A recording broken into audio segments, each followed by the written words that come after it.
Hello, and welcome to the 909 podcast. You listen to episode 281 of the 909 podcast, and myself, Niall. And on this episode, I'm going to be talking to Moving Still, an artist from Dublin who was born in Jeddah, who I think is one of the most unique and interesting electronic producers and DJs operating in Ireland and beyond, really, let's be honest. Jamal Soul has been making Arabic electronic bangers as Moving Still for a number of years now. His productions link his Arabic heritage with his love of synthesizers, electro, and buzzy bangers. He does a fine line in edits of songs from around the SWANA region, that is Southwest Asia and North Africa.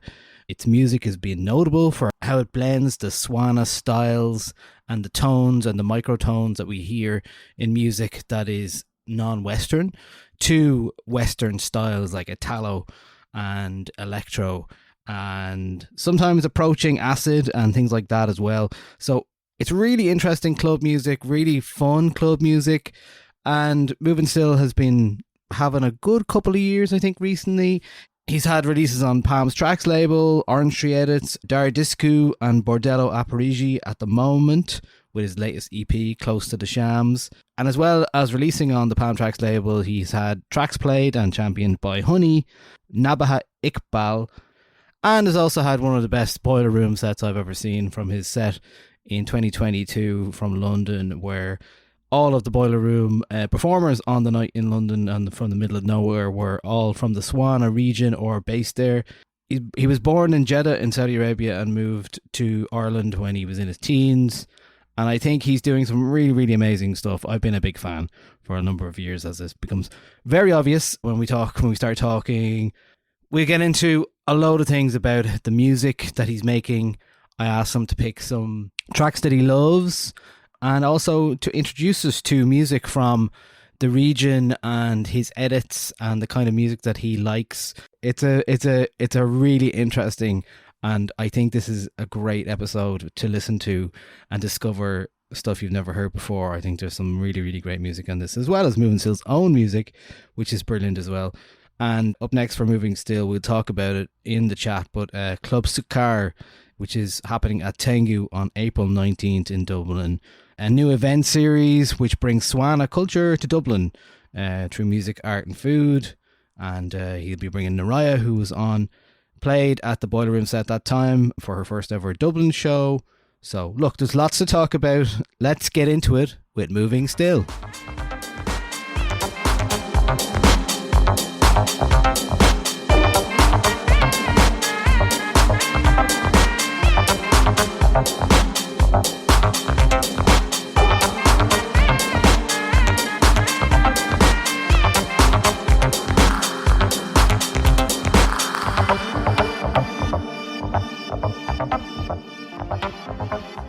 So Jamal, I've been writing about your music for 9 years now. That's crazy. Yeah, it is. But it's been really interesting to watch the growth of what you do as a musician and as a producer and as a DJ. Like, I think it's starting to, hit in a way that it's hitting another level maybe. Do you feel like that's happening? I think when I first started, I don't think I really had a goal. And first and foremost, thank you so much for having me on the show. It's really weird to actually hear that it's been 9 years, because obviously I think the first thing you covered was probably the Where the Time Goes mixtape. Yeah. That's kind of how far back we're talking. And that was kind of really the start of me coming up with a name, trying to do something and not really knowing what my signature is. So yeah, I think lots of things have changed. I kind of learned so much from friends that are performing in Europe to going to parties and playing at those parties. And I realized that I've been working so hard trying to get to this recognition of how the rest of the world might see me. And then I kind of neglected Ireland in a sense. And it wasn't because I didn't want to. It's just that I felt that the only way to plant my feet here in Ireland was actually to do somewhat well in other places. And yeah, it's come to that moment where I'm getting to finally plant that those 2 feet on this ground, and it feels really lovely. Yeah, well, I mean, I guess it makes sense why you would do a lot of stuff outside of Ireland, being the nature of the music that you make. So, you know, it's Arabic influenced, Arabic electronic bangers made by yourself. It has a big part of your heritage, your love of synthesizers in there, like your love of different types of music, and very much like SWANA influenced club dynamic stuff. I think the fact that it, like, for me, and I don't know how many people are doing what you do, but worldwide, but it's very unique. And the fact that you're melting 2 kind of different styles or 2 different sensibilities almost together is what it's very distinctive. But it's also, there's, as we'll discuss today, there's a lot more music like that out there that maybe people don't know about. Yeah, I think when I first started to get into this type of, you know, sound, integrating this, my heritage into the sound, I didn't really feel at the start that there was much interest here in Ireland. And if there was a small pocket of people. Plus, there wasn't really that many Arabs in general in Ireland that were into that type of sound at that time. So I found that the parties outside in Europe, there was more bigger communities, like in London, in Paris, in Amsterdam. Those pockets of people are way bigger. So the interest in these type of remixes or edits or even original stuff that's influenced by the SWANA region is way higher. But you can start to see the shift now, that even though there was, like, you know, diehard fans from the get-go, like here in Ireland, that really loved that sound, but you're seeing this progression come very slowly.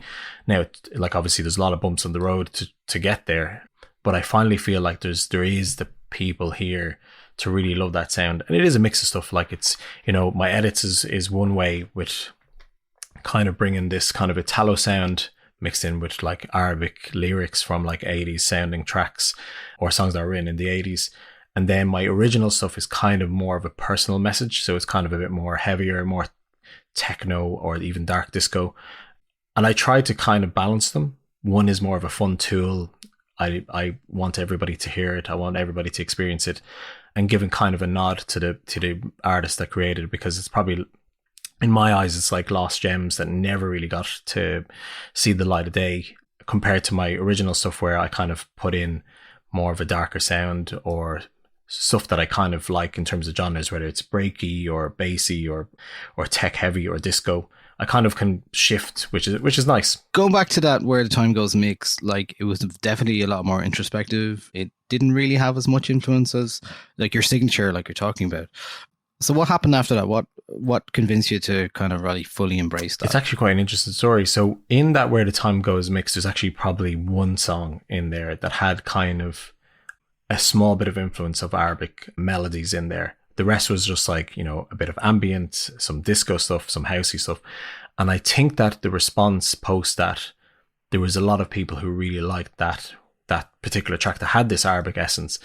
And when I got signed to Nail Shop, I had written like a 4-track house EP. That's what I wrote during that time. And I actually done my back in probably very close to actually putting that EP out. And I was just sitting on my bed, like dosed up on tramadol. Like, you literally did your back in. I literally did my back in. My wife literally brought my laptop, the keyboard, the whole shebang on the bed. And I came up Al Disco Haram, literally on my bed, fully off my head on tramadol. Right. And I was so gonzo that I sent it to Nabiha, Iqbal, saying, I think you'll like this track, because she was like already a supporter at the time. And I completely forgot that I did that. And she ended up playing it on TS, played it on some shows. And I was like, I don't remember sending that to her. So then, obviously, Al Morris, who owns Nail Shop, had heard the song. And he was like, what on earth is this? We're going to have to scratch the whole EP. And at the time, I actually felt this in me, that the cultural identity that I had at the time was kind of shifting. I was starting to embrace those parts of him, because I was always into, like, you know, listening to Turkish music, Arabic music, and listening to like songs that are inspired by that. But I felt the shift in production was leaning towards that, because I didn't know I had it in me. It's like, you know, when you record a synth, and you realize that all these songs that you've been listening to all these years, you actually can produce something like that. I was very surprised myself that I had that sound and the ear for it. And I think that's what encouraged me. is that one song really what Was that started it. 2019 in the end? 2019, yeah. Yeah. So this is also, I mean, the EP was called With Oud. So, I mean, tell us a little bit about that. That's something you've actually referenced a lot as well, is scent. So scent is a huge part of, I suppose, my childhood. You know, like my whole upbringing was, you know, going to gatherings, going to family homes. There's a lot of smells, whether it's oud, because like my uncles and my dad would have had a little small vial of it. I actually think I have one here. So it's... Yeah, I remember you sent it out, when you sent out the EP, you sent out little vials of it as well, right? I did. Yeah. And also when my wife and I got married, we got them made and gave them to everybody as part of a little gift as coming to the wedding. So the oud scent is basically, it's quite pungent in its natural form because it's a resin oil from a tree, and it's very, very common in Saudi, especially in the Hijaz area, which is the west of Saudi. And people just carry them in your pocket, and you know, as a form of respect, you would basically dab a bit of that onto somebody, kind of saying, "Look what I have. This, you'll really smell really lovely." And it was basically like, that's my childhood. When I smell that, I just remember a lot of memories. So when I was recording that EP, that smell was very prominent. It was either on me or I'd smell it to kind of get inspired. And all these kind of scents, I started to drag that through. So that's why, like, even my logo is kind of the oud bottle kind of spilling, where when I first began, it was a lot more different. And I think it started to take shape. So the name Moving Still happened before I was kind of integrating my heritage, but then I started to see how they were kind of combined together. And I just kept the name because I really liked how it was kind of morphing into what I wanted to do. Now, you selected some songs for us that we're going to play that inspired the Moving Still project. So is there a song here on that list that maybe comes from your childhood that we could talk about? Oh, yes. So I would say the first one, Cheick Madani, which is Laya Habibi.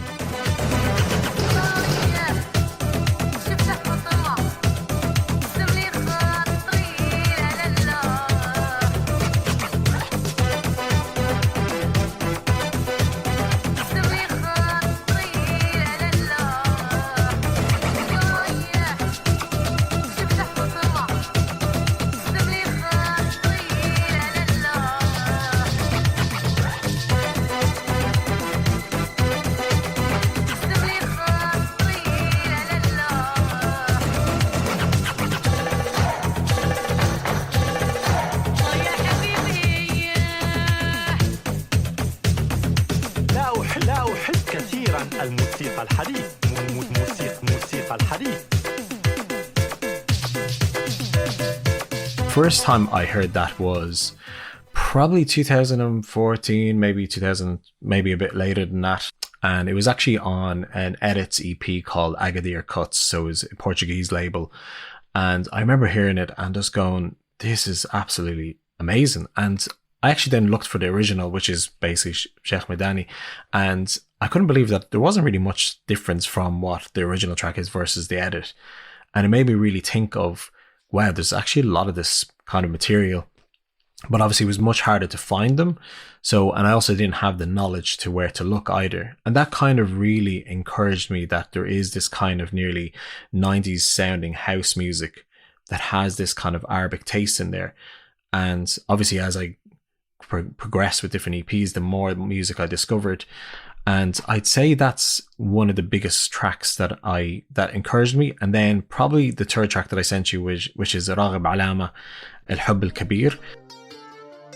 انت الحب الكبير الأول والأخير ولا غيرك يا حبيبي قلبي لهوى أسير انت الحب الكبير.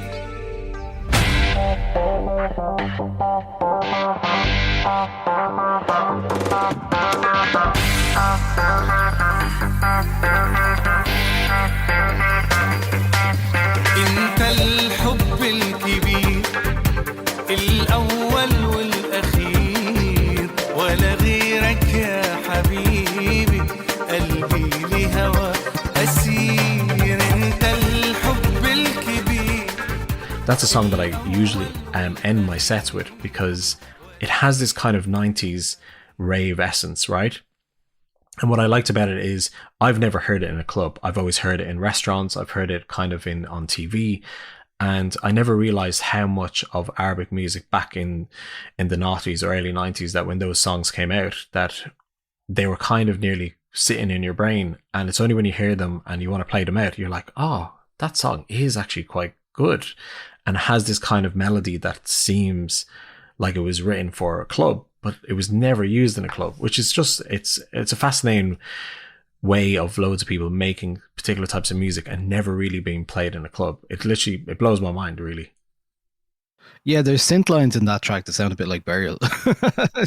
You know? Yeah, it's like, so, and usually you'll see that if I see that the crowd is like, let's say 60% from the SWANA region, most of them will recognize that song and they go absolutely bananas for it because they recognize the lyrics, but they've never probably heard it on a big massive system. And it's like, I don't even need to edit it because it just sounds class without it. You can hear the trancey kind of synth in the background as well. So like, exactly. Yeah, absolutely. You can hear that. And it has a real big significance for me because that track was released 2004 and I actually moved from Saudi Arabia literally around that time. So I basically only came to Ireland around 2004 and I was probably like 14 or 15. So the significance is the music that was released around that time was kind of nearly all of them, all that 90s pop, or noughties pop were pretty similar, as in it kind of had this ravey sound, but also then just had really like naff kind of vocals. So this song has literally taken a big trip, and the lyrics are basically Al-Hubb al-Kabir, which is basically the biggest love. And it's nearly kind of tailored either to like your partner, but also then started to take a bit more, it started to mean a lot more when I was like traveling, playing gigs and kind of loving and missing my family. And I remember playing it I closed out, that was the first time I played it out in a club, and it was in Switzerland. And I played it as my last song, and just seeing everybody, I think there was a couple of people like actually nearly crying hearing it. And it kind of made me tear up because it was kind of like remembering my family and how much I started to miss them, that I was kind of away. I wish they were there. And you can only kind of capture them in spirit really to be in front of you at a gig, because they can't be there because they're only kids. So it was a nice feeling because that song really does capture a lot of emotion, I think. Yeah, brilliant, lovely. God, so nice. Like, what about the artist himself? He's from Beirut, is that right? He is, yeah. So Lebanese. He has tons of material. Honestly, you should really just like sit and listen to everything that he's ever put out. He's an incredible singer, and I think, you know, he's well known for most Arabs. Like, so if you said Ragheb Alama to anybody, they'd be like, I know who that is. Yeah. He was basically top of the pops for, you know, anybody that's in the SWANA region. Everybody would know a lot of his music, but I'd say that would be one of his classics for sure. Very good. The first song you picked actually on the list, the second song on the list is Marvellous Melodicos. So yes, that's more of a 90s vibe. I'd say I only have heard that in the last couple of years. I bought the record, and it actually it's what inspired me for this EP that I put out for Bordello. I really loved how the synths were used. There was just a lot of energy, and I was listening to it and I was thinking, wow, that'd be cool if you could write that synth but have kind of an Arabic trill in between the notes. And it kind of what drove the project in a sense, because I was like, this song is just like how have I not heard the song before? Because it is like it's an early 90s house track, and it's like Italian originally, right? Yeah, it's Italian. Yeah. And I just really liked everything about it. It kind of really formed the shape of, I'd say, the B1 track of Bordello, which is the close to the Champs. And I kind of really loved how everything was put together. Obviously it has vocals in it. My track doesn't, but it was more just the use of synths, how it can be like used for the entire track, and having something that's nearly repetitive and still sounding like, you know, you could listen to this all day long. So yeah, that's a really big influence to the EP, I'd say.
It reminded me of that 90s kind of Eurodance track, Son of a Gun by JX. You know that one? Yeah, it reminds me of that big time. It's, you know, it's because like it has that chugger bass line, you know, very similar to a lot of the Italo stuff, and then it just has that really amazing lead. Yeah. And obviously then, you know, the Italian coming in there. And I think basically when I released my EP with Pam's Tracks' label, Cooking with Pam's Tracks, one of the things that Jay said to me was like, you know, you make amazing edits and I love your originals. Do you ever think of trying combining the two sounds together? Like, because your originals always sound a bit different to the edits that you make, but try like bridge them together. And I think that's really what post that EP, I really wanted to try enforce that, to really bridge them even more. So I felt that this EP was a bit more mature than my usual, really bringing the sound of the edits, but a bit more chuggier and really kind of going a bit, you know, extra with the synths. And I led a couple of tricks or two with Ableton to just try to get that kind of microtonal scale in there and just going between the notes. So it was a lot of fun. Yeah. And I can hear, you know, there's a parallel there to your Italo edit of the La Bouche's Be My Lover version that you did as well. In terms of the 90s Eurodance vibe as well. Yeah. That's exactly it. And I think so basically when I was writing that EP, it was basically pre my daughter's birth, and also during while she was in the house, and then also post. So obviously there was a lot of excitement, there was a lot of fear, there was a lot of unconditional love for her, and then also then, you know, just the excitement of her coming into the world. But also it was also festival season, and you could see like obviously videos coming out from Instagram of people going to all the festivals. So it was kind of like, you know, even though I wanted to be part of that, but I also felt this like amazing feeling of just being with my family. So I nearly wanted to create my own type of festival, but at home. And it was just really nice to create something so quickly, because usually EPs can take weeks, they can take months. This all happened in the space of, I'd say, a month. So I wrote a song prior to her birth, like a week or so. And then obviously during her coming home, then I wrote another track. And then the third track, which would have been the A2 Bang of Luban, would have happened after the fact. And then the B2, which is Sunday Rollover, that's the song that I wrote during COVID. But I wanted to find something that would work well with that song. And just coming up with these type of inspirations really kind of encouraged me to create like basically the feeling of a summer that never happened. And that's what it was for me, because I never experienced that particular festival season, but also I got something else instead, which was way better. Yeah. Well, you've had a few busy weeks now where you were doing a couple of, you had a couple of nice parties by the look of it.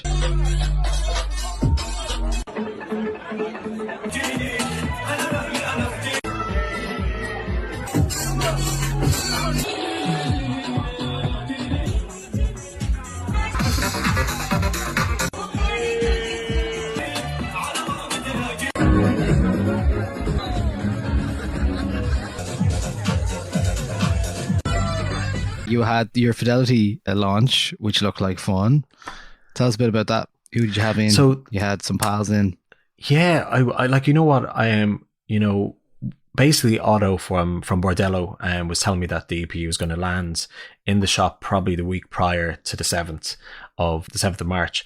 And I was like, you know what, I'm usually not that great with trying to plan stuff, and it's always last minute. So I just said, you know what, I should just try to organize a nice party. And I was actually talking to Mango, and I was like, look, I'm thinking of doing a party. Would you like to be part of it? I don't know how much money we're going to get, but like, would you like to do it? And he was like, listen, I'm part of whatever you want to do, which was great. And then I reached out to Sally. Sally was a game as well. And then I also got in touch with Sahana.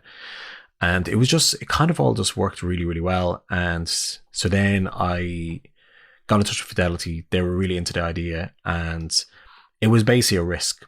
It could have been absolutely disastrous, or it could just be absolutely perfect. And it really did turn out to be great, because then Tara was flying over from London, and she was around, and I just said, look, listen, there's no format. I think we should just play 3 for 3 and everybody just get a chance and we can just enjoy ourselves. And you could really feel that, you know, that's what all of us got into DJing, is because we played together back to back, enjoying ourselves, talking to our friends. And that's really what started me getting into DJing. And I really wanted to be wanted this event not to be just about me, but about like the friends that we have and kind of the experiences that we've built together, and us playing every single song that we love, regardless of the genre, bass, UK garage, disco, Italo, soul. It was just a really big amalgamation of all the music that I love myself, but also the mates that I love hanging out with. Lovely. And I mean, that's something you're going to continue doing now, because you've got 100%. You've got something else coming up, but you're kind of marking it as, as something beyond that, is maybe you're formalizing what you just said there in terms of, and you have been doing these parties already, right? So tell us a bit about those, because you've want to come up in Tengu. So basically, last year, Greg from Hen's Teeth actually reached out to me, and he wanted me to do like a food collab type of event. And I said, look, I've been thinking about this idea for a really long time. So I was thinking of the word sugar, which in Arabic is sukkar. And, I have a sweet tooth. So I was thinking of something that would be really fun, really easy to do graphic design on, and just builds this party that would be really focused on the SWANA community. And the reason why is that there isn't really one here that is doing kind of this type of party that would be inclusive of food, inclusive of art, and doing it through a contemporary lens. That's kind of what the image that I had, and hence it was the perfect place for it. And I only have put on 2, and the 2 of them have sold out, which was incredible to me because I wasn't expecting it, and it was nice to bridge all that. Now I'm trying to take a bit of a leap to step beyond that and still retain sukkar as it is, the way it is in Hen's Teeth, which is all about food and art, but then now stepping into the club environment and giving people a bit of a chance, because obviously I had a bit of a bumpy ride trying to get to where I am, and there's lots of people that are upcoming talents that really probably just need to just really get to good support acts, and giving them also headliners when they can. So I reached out to Nuria, and I said, look, it'd be great to have you over. And plus, you haven't met my 2 kids, so do you want to come over? And she was absolutely game. And yeah, so then I built the entire event. First time actually doing a fully produced event by, looking after graphics, looking after the venue, and just really thinking of everything as a whole to try build what Moving Still as a brand is, but bringing it into an event. So even like the graphic designer, it's the same graphic designer that done Oodie Bangers, like the poster behind me. Tracy is incredible. I love working with her. I just give her a brief and she just nails it without me having to like tell her what to do, which is what you should do with an artist, is just giving them full reign to just do whatever they want. And what she came back with the graphics for the poster, I was just like, I need to get this printed. So it's really nice to actually do something that is trying to support local talent and giving them those opportunities to build their own CV, to get onto headliners, to get onto festival lineups. And the 2 girls that are going to be joining us is Masha. She literally is this is her first DJ gig, and actually she's only kind of getting to grips of how to do everything. And I just said, look, you should open up, and I'm really excited to hear what you're going to come with. So we've been basically, a couple of friends have been encouraging her to just really just push it. And I think the only way to do that is to just throw somebody under the bus and just say, you have a gig, prepare for it. Everybody needs a deadline. 100%, because it'll never happen. And then Noor, and she goes under Noora Moon or Nora Moon, and whatever you want to call it. And I seen her DJ probably, let's say 2 years ago. It was at a New Year's party, and I just said, God, she's like so talented. So I gave her her first sukkar debut gig, and she's basically skyrocketed. She's just playing in loads of places, Lucky's, Pawn Shop, the rest. And I just think that she is a really talented DJ, and it's just nice to give somebody a platform, because that's what we should be doing. We should be using, if we have a platform, and try encouraging people to do it. Very good. Lovely. That sounds like fun. I have to ask about, because I am interested in the food you had at the first couple of events. What did you have? Who was doing it? So for the first one, we actually we found a Palestinian chef that had just moved over to Ireland. And he was basically just looking for a bit of work here and there. And through a friend, Rafika, who runs Arabesque events, she actually knew that he was a bit of doing some stuff for weddings. And I just said, look, it'd be great to have him. And it turned out actually that he specializes in Yemeni and Hijazi food, which is basically West Saudi and also Yemeni food. And I just said, look, that's absolutely exactly what I want. And it was so lovely. Like, so basically Yemeni and Hijazi food are similar-ish. It's basically rice-based dishes. And So basically the idea was to get like, you know, a rice and chicken type dish, and it's smoked with a bit of barbecue, like a barbecue coal, and you basically light it with a bit of oil and it basically smokes the entire dish. It was hands down the loveliest dish ever. And it was just nice to kind of see people who had never had it before. Plus then there was a girl had her birthday there who was Yemeni, and she said it felt like home. So it was just really trying to bring stuff that's from my culture, from my childhood, into something that is a Dublin based event. And really I'm just doing it mostly for myself because I really want to have all this food. And it's also nice that everybody else wants to do it too. Yeah, and it's also a great place to do that as well, because they obviously 100%. You know, Greg and Rosie are fantastic for hosting, and obviously we're all learning lots of new things to try and incorporate this type of image and also vision that I want for this event.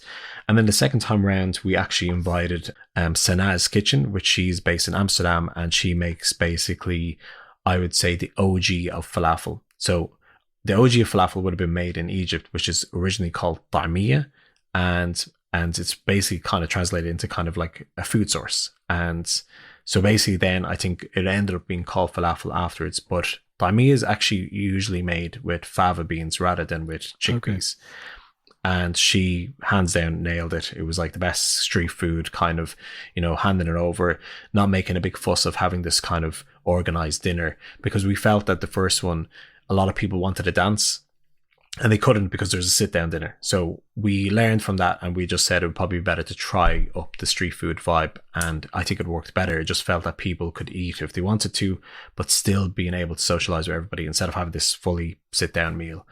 And Sana's Kitchen, she is super professional and loved everything she brought, her energy, the people that she brought. She also had her man Dak, because she's actually from Athlone herself and moved to Amsterdam for college or whatever.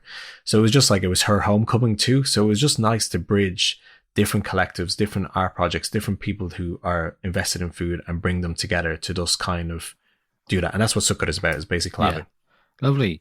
And like, you were bringing back Naraya as well, and the last time you two were on, as far as I know, were on the same lineup, was the Boiler Room set, which seemed like a real moment for you. I think it was like, I was delighted to see it, because I think we had a conversation around that time where I think you were a little bit like frustrated, and I totally understand, because I was like, you were doing something that few people were doing, and you're doing something totally unique, and you're like, you were getting bookings for certain things, and I was like, don't know why, man. I really don't know why. Like, it's really great. So there's a lot of things at play there. I think, you know, it's a mix of promoters being risk averse. Some people, because of, you know, me landing a couple of records and those songs becoming a bit viral, then thinking that I'm not wanting to play in, you know, festivals here. And it was just a big crazy misunderstanding, and I'm glad that it's sorted now. But it was great to finally get to that point. But yeah, so basically Nuria actually got in touch with me, I think it was around August 2022. I was actually in Saudi at the time, and she said, listen, I'm trying to book you for Boiler Room. And I said, I'm in Saudi, I can't go, because like, I'm with the family. And she ended up postponing that date to kind of go into November, which I was like, thank God. And I think in my head, I don't think I realized how big this thing was. In my head, I just was like, oh great, I'm so happy to do it. But I think I was really naive of what I was getting myself into. And obviously I landed into London, prepare myself, and I was a small bit nervous, but not like, I was kind of like not really kind of processing what was going on. And when I seen the crowd, when I got in there, I just said to myself, what have I got myself into? And the way the lineup was Luma was playing, Pico Jin was playing after her, and then Salia played, and then Nuria played. And obviously everybody's set was like monstrous. And you could see me in the back. If you really look in those videos of Nuria's set in particular, you'll find me in the corner looking like I'm completely like panicking. Yeah. Because like, obviously, you know, her set was like iconic, you know, the way she brought different tunes. So she wanted me to close, which was like such an honor, because she thought that the way the disco stuff that I play would be a nice way to send people home. And that's kind of what I wanted to do, is to kind of bridge all the stuff that I like, and also include some of the edits that I've done and that people were looking forward to.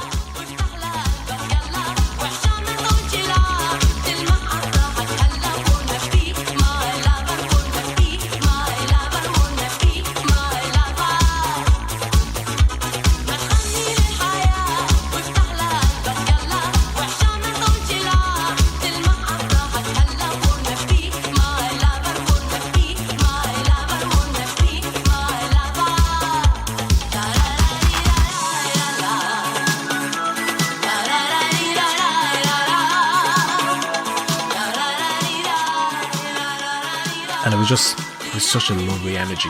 And I think because of being part of something like that and seeing people from the community that are SWANA based and seeing them enjoy that really encouraged me to try get to the point where I wanted to do my own events here. And it was really, that was the kind of the moment that really changed that. It was a fantastic opportunity, but also it's the most difficult thing to do when you have a camera in front of your face. It's nerve-wracking. Were you self-conscious? Yeah. You try not to think of it, but then you realize that you're being fully recorded. And yeah, obviously, it's probably best not to think about it too much. You're like, well, this is going to end up on the internet eventually. Now, what was really interesting is that me as a man, I got lovely comments. It was all just really positive. Everything was hunky-dory. There was like literally, I think even the bad comments that were there weren't even about me. They were about like some girl in the audience. And it really goes to show you how misogynistic those things have become over time. And the girls who performed like incredibly well, literally iconic sets, and the bullying, I just was like, it really showed me that actually this is in the comments. This is in the comments on the YouTube, and it really made me realize actually how privileged I am as a man to play a gig and for somebody to outperform me, if you want to put it that way, and doing incredibly well and getting this level of bullying. And it goes to show you that literally girls get it so bad when it comes to those type of live streaming performances. So yeah, it made me really, really see that. Yeah, that hasn't gone away. Sadly. It hasn't, no, sadly. Now, one of the songs I asked you to select two of your own tracks as well to include, to talk about, and one of them you did play on this set as well, which is La Titasil, Feeya, is that how you say it? Yeah, so that was La Titasil Feeya, which actually means in Arabic, don't call me. And basically it was, that was for Jay's record label, Cooking with Palms Tracks. In 2022. Yeah, so that was kind of really what, pushed the boundaries of this type of sound that I was making over time and getting to this type of more electro type of sounding release. And actually the vocal in that is actually my vocal just speaking in Arabic. And it was just really nice to kind of play with something rather than having to like license a vocal, because sometimes it's so hard to do that, just to use my own vocal and just see what that sounds like. And it was a really nice play because basically that song is kind of what ended up being the essence of what pushed me to create what Bordello is. It was all just like tying together, using the kind of the breakbeat in the middle of the track, kind of using a bit more different energy than I'd normally do. People were so used to hearing me doing kind of Italo edits that I kind of forgot that I can do way more than that. And I really wanted to show people that I can do different genres. And I think I've done that for nearly every EP that I've ever put out. I always put some mixtures of genres because I think that you don't want to pigeonhole yourself into that you only make house or you only make Italo. I kind of like to be able to just play with it or do or make whatever type of genre that I want. And it makes it more challenging because nearly each EP that I'll put something different and, mess around with. Yeah, lovely. Well, let's hear a snippet of that track.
It's so ridiculous. I love it so much.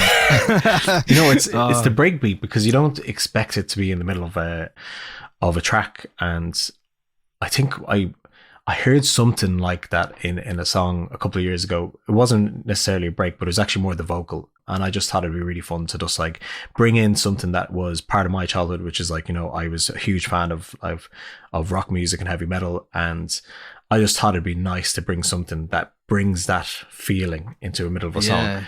And that was kind of what actually I was like, because I'm like, look, I'm a rocker at heart. I love rock music. So I never really bring stuff like that in. And that break, with the minute I heard it, I was like, that's amazing. So I just started to chop it up and put it in together. And then it got picked up post that release on Spotify's editorial playlist Alter, which was like, I think my brain just couldn't really comprehend that it was on this major playlist. It was nice. It was a nice feeling. And I'm really glad that Jay really liked that song, because, at the end of the day, he needs to choose what he likes out of the stuff I send him. Yeah, very good. You picked a song here from a Japanese composer that I've been listening to his song. It's Haruomi Hosono. Yes. I think it's called. His Sportsmen track not too long ago. The last couple of weeks, really. Wow, It came up. So we have a 909 community, have a Discord where we do this thing called a music league. And a music league is like, we have 7 rounds at the moment, I think. So every week, basically, people pick a song based on a theme. And I think it was literally sports was the theme, or sports day or something like that. Okay. So somebody picked this for this. And I was like, I'd heard it before, I'd forgotten about it, and I was listening to it again. I was like, wow, I forgot how good that song is. Anyway, I've been listening to that the last weeks, and then I pressed play on this today, and I was like, this is very different.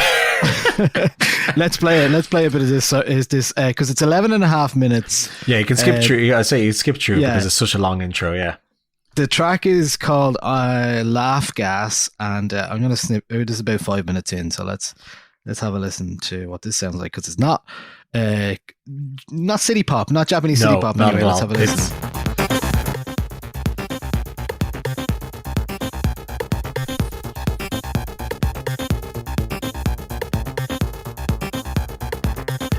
It's such a banger.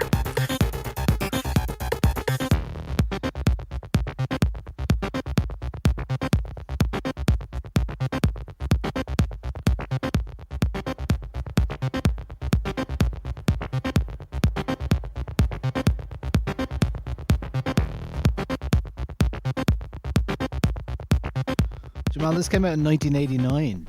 Yes, it's really old. It's wild when you think of the production. It nearly sounds like it's today. It's crazy. It's absolutely crazy. And it's the synth, really. That's the part. Yeah. Oh god. Oh, it's really. I have to go back and listen to that later now. So that track was. I heard that track probably 2016, I'd say. So this is like basically really early moving still. So I didn't even come up with a name at that point, but I was listening to stuff like that had this kind of Arabic, lead in it, and it made no sense being like, what is this Japanese person doing making a track with first a female Arabic vocal? Oh yeah, there's a spoken. Let's have a look and see if we can get a bit of that. It's just like completely. I don't know where it is in the track because it's 11 minutes.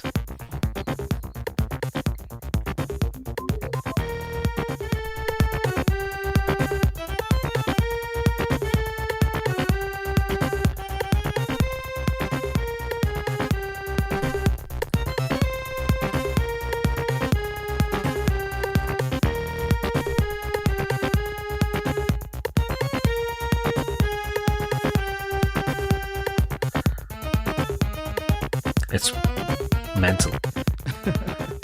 And obviously, like, I mean, the scale that we're hearing there is different than, a Western scale. Yeah. Here's the spoken bit as well. Il faut entendre un beau rire nouveau. That's Haruomi Hosono, and Laugh Gas is the name of that track. Yeah.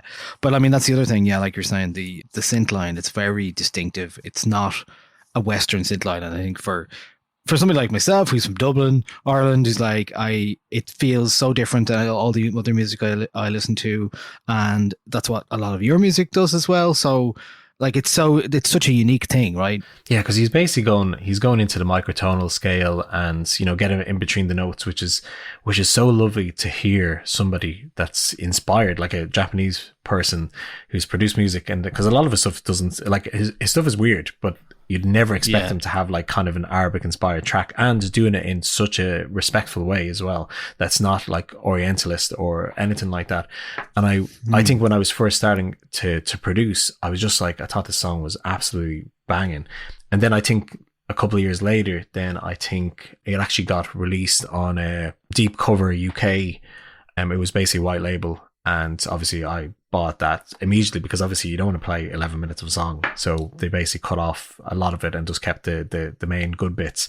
But it's definitely one of those tracks that you can kind of hear the inspiration from that track in the way my like chuggy bass lines, the lead lines. Obviously I can't play lead as quick as this person does, but geez, like he's a monster. Yeah. Well, that's the other thing. So you've been DJing a lot recently, but have you done many live shows recently? Because you do play with your synths live, and we've had you years ago in Lucky's. It was like just pandemic-y times. Yes. We weren't allowed to have many people there. It was a bit weird, but you know, good to do. Yeah, I think I've only played maybe two or three live sets. Like I love doing them. I love the atmosphere during it. It's the preparation that drives me bananas. And I think with the kids and everything, it's so hard to plan it. But I do love it. I do really enjoy doing it because it's basically really getting to play on songs that I'll never release. A lot of the songs that are there in live sets are songs that I'll probably never ever see the light of day, which makes it even more fun because that means people come to you to hear those songs. And I mean, I always prefer DJ. I think it's I love playing other people's music, so that's something that I'm trying to learn, is to play more of my own music, but that's hard. Well, you did play loads of your own music in the Boiler Room anyway, which was a good shout, I thought. Yes. You know, I mean, it really gives you a lot of an impression of the moving still world as well, which is great, I think. It took a lot of push off my wife to do that. Really? Yeah. You were like, I don't want to play my own tunes. It's like, you have to play your own tunes. Yeah. That's exactly, it's exactly that sentence. Yeah, okay. Very good. Another, probably like one of the most well-known artists who plays that kind of microtonal stuff as well, and the melodies we're talking about, is Omar Souleyman, the Syrian singer. I saw him at Electro Picnic, I think it was a 2011, Awaited. He played Body and Soul that year. And I don't remember how I came across him or how I knew about him. Maybe just through the internet. But anyway, it was. I think he played like 3 a.m. at Body and Soul at Electro Picnic, and it was bucketing down all night. Oh God! And we waited around, and it was like, it's an outdoor stage, and we waited, and it was absolutely amazing. But I just remember the feeling of, I've never been more soaked by Irish weather than I've ever done that. And you're just waiting for this like Syrian Debka. Yeah. Amazing. Like he was so great, and it was so brilliant, but I was just like, wow. Yeah, it was just the contrast. It was like, here's this Omar Souleyman coming in with his Dabka Arabic dancehall music, and you're like you're standing in the 3 a.m. and in the dark of Stradbally, absolutely soaked to bits, going, well, that was worth it. It's crazy because like he released Warni probably 2013 or so. And it's an incredible track, and I remember the first time I heard that track was actually when the record got brought into All City, and obviously bought it straight away. And I've still, like, even till this day, and like that's nearly over 10 years ago, and I still put that into sets. I still play it. It's just one of those tracks that just is absolutely timeless. It feels like it's been recorded yesterday, and the production is incredible, and he's a really lovely guy. So it's nice to play music knowing that there's this dude that just rocks up with sunglasses and a tub and a shemagh and just like rocks the place. Yeah. And it's weird because it must be so strange for him that his music is basically, in essence, is like wedding music. And just seeing... Yeah, well, that's what he started as, a wedding singer, right? And then just seeing a load of Irish lads just like going absolutely bananas to it. Like, so it's incredible because Debka, for me, like obviously, heritagely, Debka is more Levant area, so it's outside of my community, if that makes sense, but it's still SWANA orientated. So, but I have a soft spot for that stuff, all the Debka stuff, and that's the reason why I ended up doing an edit of Sari Sawas, which she's Syrian wedding singer as well. So it's all very similar in terms of the way they play the leads, and even till this day, I wish I could play leads like they do, because it's it's next level. Basically, it's like it's serious riffing there going on. It's so fast, sometimes the way I do it is I will slow down the BPM to like, let's say 70, and I'll record stuff in the time that I think it is, and then I'll speed it up to try get it as close because it's just impossible. So that's a little trick. Okay, let's hear a bit of Warni then.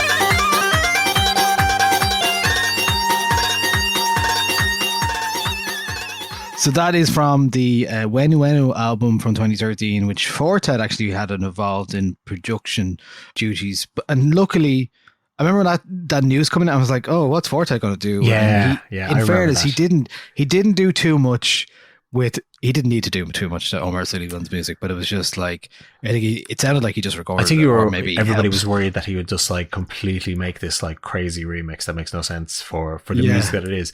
And I remember actually when that music came out, obviously quite early 2013, I was very into like beats and hip hop and all that kind of stuff.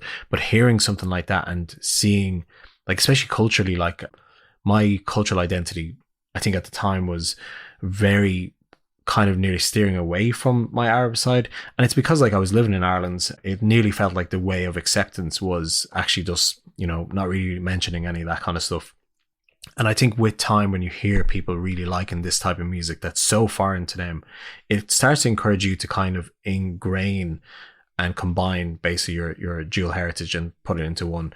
And I think those type of artists like Omar Souleyman and the rest really starts to amalgamate the stuff that is unique to yourself, and then being kind of proud of your cultural identity and just bridging it into one. But it took years. Well, let's play one of the tracks from your recent release then, from Close to the Shams. This is Bang of Luban. You can tell us about it after we play a snippet of it.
So there's a bang of Luban off that, right? So tell us more.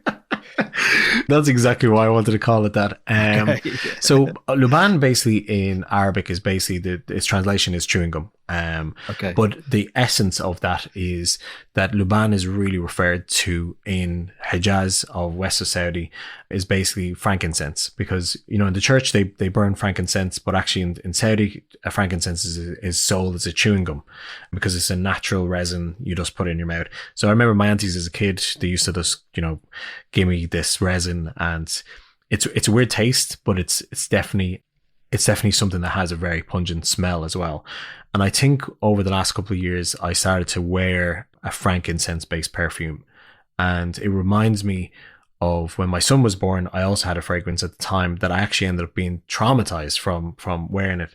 And I wanted to try something different, to wear something that has so much strong memories to my childhood, and then enforcing that if this experience is going to be traumatic with my daughter, then I have enough memories to kind of wipe that.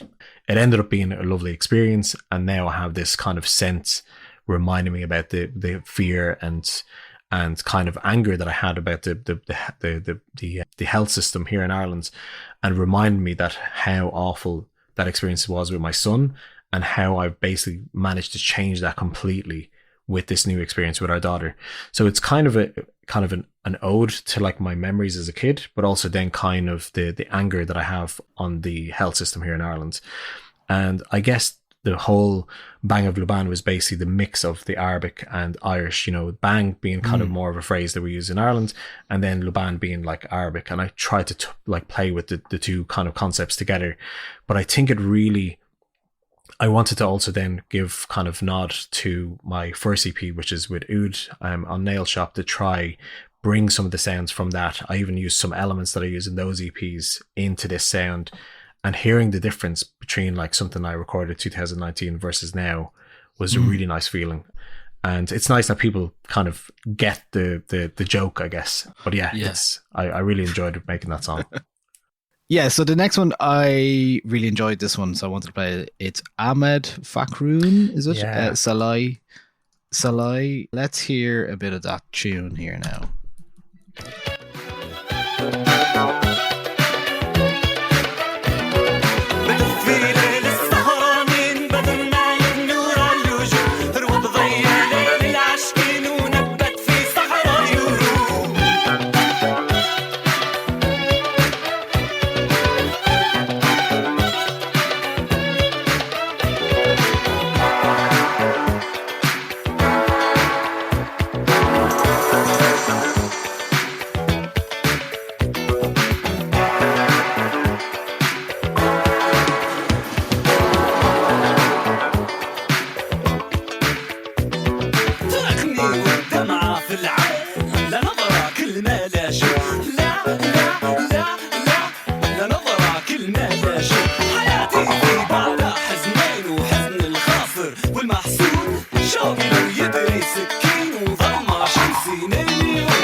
So that's an Arabic funk song from 1987. Yeah, tell me more about it. So yeah, Ahmed Fakroun is basically a legend of that sound. I remember hearing it for the first time, probably I'd say 2014. I think I was on a record hunt with my wife in Berlin, and I seen it in a record shop, and obviously I seen the price of it, and I was like, "There's no way I'm going to be able to pay that." And I obviously then looked up a lot of the older stuff that he released, and then I ended up being kind of obsessed with that sound. I think that kind of what drove a lot of the edits. That I was like, there must be other people that have done similar sounds to this sound.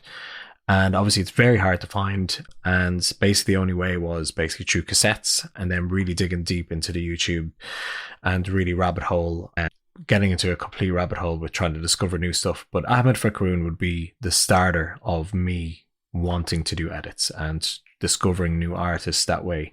I think then post that would be when Habibi Funk then reissued Al Masriin, because I was also listening to them prior, and it was really nice that there is kind of a wave happening. There's a bit of a renaissance of releases of Arabic music that have this kind of disco sound, and it kind of encouraged me, basically, not for my original stuff, but definitely for my edits, stuff that I was kind of looking for. I was looking for this kind of late 80s sounding, early 90s, has this disco feel but sung in an Arabic. I definitely have a softer spot for female led vocals, but I think obviously Ahmed Fakroun, he's an incredible singer, and yeah, I've basically eventually bought the original of that record, and it cost an absolute bomb, sadly.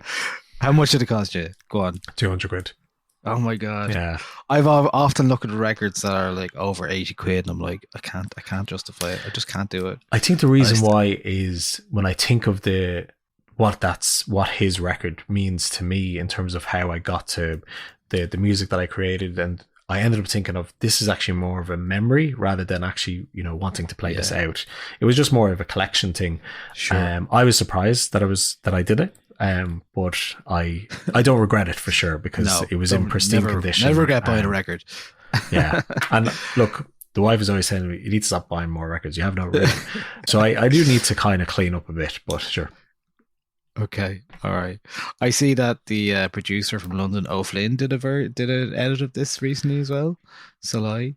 Yeah, there's loads of variations. I think actually Will Dempsey has a really sick white label version of that song. Will from Hang Die. Yeah, and I remember asking him for it, and you know him, he can sometimes not tell you.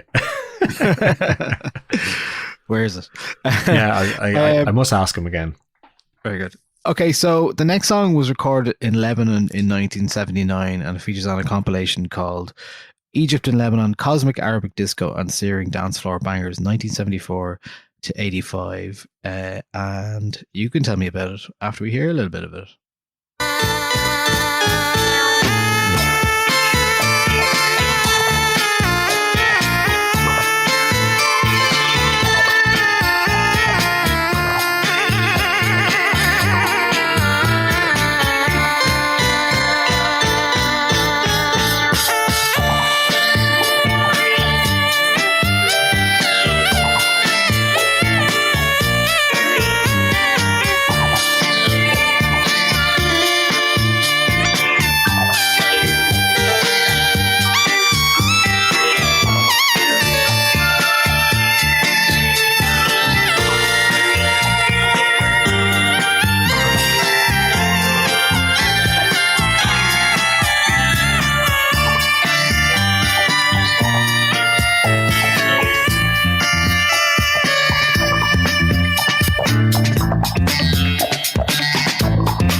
What a track. Absolutely. So who's that by? So Ihsan al-Munzer, and the name of the song is Jamilah. It's definitely one of my favorite tracks of all time. I have the record. I've been literally obsessed with it for years. Sadly, Ihsan al-Munzer passed away, and yeah, very sad news. I think it was 2 years ago. And everything he's ever done, the amount of records he's put out is actually incredible. The first time I heard this was actually, you won't believe this, was actually at Castlepalooza.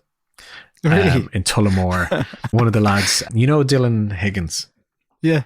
So he booked Al Morris, who is the owner of Nail Shop, and he was playing, and towards the end of his set, he dropped Ihsan al-Munzer, and I was like, what on earth? And I looked over at the CDJ and I was like really surprised because like I've seen that name before, and I was like, how does he know about that? And he just said, look, I'll send it to you. And then he never did. And I was like digging everywhere. Eventually he sent it over to me and I just was obsessed. And that was like quite early on. I think it was maybe 2015 maybe. So like it was early Castle. I think it was like nearly towards the tail end of Castlepalooza being gonzo. Yeah. But yeah, it was basically a festival we all went to every year because, there was a lot of Irish talents that got used to play there. And yeah, I was obsessed with Ihsan al-Munzer. I think I bought most of his records. And I just really love how he makes something sound so pristine. Even when you listen to the production of that, like that's old and it sounds like the production is absolutely incredible, which is very surprising because a lot of Arabic music, there wasn't ever a lot of budget. So in terms of recording, some of the recordings doesn't sound as high quality. And that's why I ended up kind of editing these type of songs. And then I ended up hearing somebody, Koshin Moon, who are based in Paris, and they ended up making a cover of it, which I played as my last song for the Boiler Room. And the cover is incredible because to play those synths is incredibly hard. And then to do a cover of it and do it well is even harder. So they really, nailed the cover of that song. And I always play it Okay, so we'll finish up with this track, which is from a Rhea singer. Whereabouts in Saudi are you from originally? From Jeddah. Oh, from Jeddah, of course, right. So did you know about this singer, Etab, back then? Yeah. So my dad would have listened to her. I'd say my uncles as well. And then you kind of hear it on radio. You hear it kind of in restaurants. So she is incredibly famous. And she actually lived in Egypt for a lot of her life, especially when she got into music, because obviously Saudi was quite conservative around that time with musicians and people who were into music. So she ended up having to go to Egypt to kind of continue her career. But obviously people still bought her cassettes in Saudi and listening to it. So she is hands down like one of the most amazing female artists in the region. I think she was one of a kind. I still listen to her music, even when I'm cooking food at home. She's always the one person that I put on in the kitchen because she reminds me of home a lot. Yeah. So she was exiled for basically all the things you said there. This song was recorded in 1992 in Lebanon. It's called Gorba, which exile and exiled, which makes sense.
I wanted to ask if anyone who ever was associated with any of the edits you've done has ever got in touch with you with some feedback, or have you ever heard from anyone or anyone related to the artist that you have edited? So this is a great question, because there's some edits that have been fully licensed, like for example Sidi Mansour, Shebe Yamina, that was fully licensed, and the Dar Disco guys got that fully licensed, which was great because, you know, every time somebody buys that song, then it gets split across everybody, including herself, which is great. And then there's instances where you try to find the artist and they literally just don't exist. You really try your best to get that. And that's why in some of those circumstances, especially my recent projects with Udi Bangers, I just said, if I can't get in touch with these people and there's no way of finding them, or then the only thing is to do it for free, because otherwise it's not fair to take credit for something that isn't yours. And I really feel strongly about that it's like, I don't want to make money from this because it's not really mine to make money from. But if you can get the opportunity to license, then it's the best thing. Sadly, some of these songs are owned by monopoly companies, and the way they charge for these things, it literally doesn't make sense, because they don't care about small creative projects. They just care about big, massive projects like albums. And I'd say like the likes of Habibi Funk, for example, because he's like licensing an album and he's trying to produce as many records as possible in order to kind of break even, I suppose. But for me, I'm trying to do something really small and just put it out on a record and have a limited amount of copies. But a perfect example would be, we worked with Al Mazayed Records, which is based in Kuwait, and we licensed Bashar's song Umrina, and also then an R&B track from a band that was also licensed and that was owned to them. And that was brilliant to collaborate with them, because those songs were absolutely incredible. They were really rare songs. We even couldn't find the original members of those bands, of who their names were. And even the label they didn't know, because it was submitted years and years ago and there's no information. So to put it on record and feel like that this is actually licensed correctly, it's lovely. So if we get the licensing, brilliant, it's going to go on a record. And if not, then it's just going to be a freebie. And I think it's the only way to kind of owe the respect, by keeping the name of the track, keeping the original name of the person, so people can discover them. And I think it just gives a bit of respect to the original artist, even if they don't really get to hear it. But a perfect example would be I edited a song of Simone, and my mate actually met her and showed her the edit, and she thought it was amazing. But sadly, she doesn't own the music, so trying to license it was like literally impossible. I went through all the avenues, and then the only way to do it is, drop it for free, and that's kind of like that. You're not making money from it, and giving people a chance to listen to that artist and then discover their music. So it's a nice. Yeah. So speaking of discovery, other than someone coming to your sets and hearing the kind of selections that you have found, where would you suggest? You mentioned Habibi Funk there. Where would you suggest to somebody looking for the kind of music that you? Is there any platforms or labels or specifically that you would shout out in terms of discovery? Yeah, this is a great question. I think, the likes of SoundCloud has become so amazing for that, and you could literally find anything on it, especially now that, people are doing the same thing where if they can't get the licensing, they're putting it out for free. And that's where a lot of music that I look for is through that. Bandcamp is also great. In terms of labels, there's actually so many to list. I'd say, Disco Arabisco is an incredible friend and artist and label that I'd say a lot of the stuff that he puts up on SoundCloud is absolutely incredible. He looks for cassettes, he looks for old gems, and I always go to him to find some new material. And another person is Retro Cassette, who's based in Morocco. He's also an amazing cassette collector. So I listen to a lot of the stuff that he puts out. And it's then trying to find a good digital copy of that is usually hard. Sometimes some people don't want to share that because maybe the quality is not that great. So it really, really depends. For me, it's a mixture of like rabbit hole into YouTube, or it's cassettes that I haven't even got a chance to listen to yet. And then SoundCloud and Bandcamp. Yeah. Yeah, very good. Yeah, it's funny. I only realized yesterday I was just looking at my own SoundCloud there, and I think I can't remember what was the context for this, but I uploaded a track from music from Saharan cell phones from a compilation that came out like 12 years ago or something like that, and I just noticed there, I was like, oh wow, that track has been getting loads of plays. It's 2012, the compilation of music. I think maybe the label must have allowed me to put something up about it anyway, and I just realized the track itself has 106,000 listens on SoundCloud, so it's just been quietly being listened to in the background there without me even knowing about it. So there you go. Wow, that's you incredible. Just never know who's listening to you to whatever, and especially like YouTube as well, even like the YouTube comments on a lot of the stuff. But I think nowadays, music has become so accessible. It's like literally you can find it anywhere. You can go on Spotify, even like the stuff that the Arabic material that used to be on Spotify when I first started was so limited. There wasn't really a lot of stuff on it. Nowadays, if I just write, let's say, the word band in Arabic, literally it's just like tons of material. And that's how actually I came across of that R&B group, was by just writing band in Arabic and just literally going through every single band that ever existed. And when I came across it, I could hear how bad the quality was, and it was always a dream to do an edit, but I didn't want to do the edit until there was some confirmation of licensing, because I really wanted to just have that on wax. Yeah, so I was glad to finally get that. It took a lot of years of waiting and being patient. Great. Well, I mean, Jamal, you've been doing so well for a number of years now, and it's great to see you get your flowers, as it were, or get your scent. Thank you so much. I appreciate that. So you've got, anyone, of course, the Close to Shams EP is out now, and you've got April 19th, the next Dublin event in Tengu as well. And so anything else you'd like to mention before we close off? No, I just want to quickly say thank you for having me. It feels like, such a long journey, and it's great to get to this point where we can actually, like, this is the first time we've actually spoken properly in God knows how many years. True, yeah. So it's really nice to do that. And I guess the only message I have for people is get those tickets, because they are literally flying, and I'm pretty sure that we'll get to a point where I can't provide any more tickets. Great. Good sweaty night ahead. Yeah, That's I'm really excited. Really, really excited. Jamal. Appreciate it. Thanks so much. Cheers. For Thanks. coming on and chatting to me. See you.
Thanks for listening to the 909 podcast. If you like what we do, why not consider supporting us at patreon.com/909.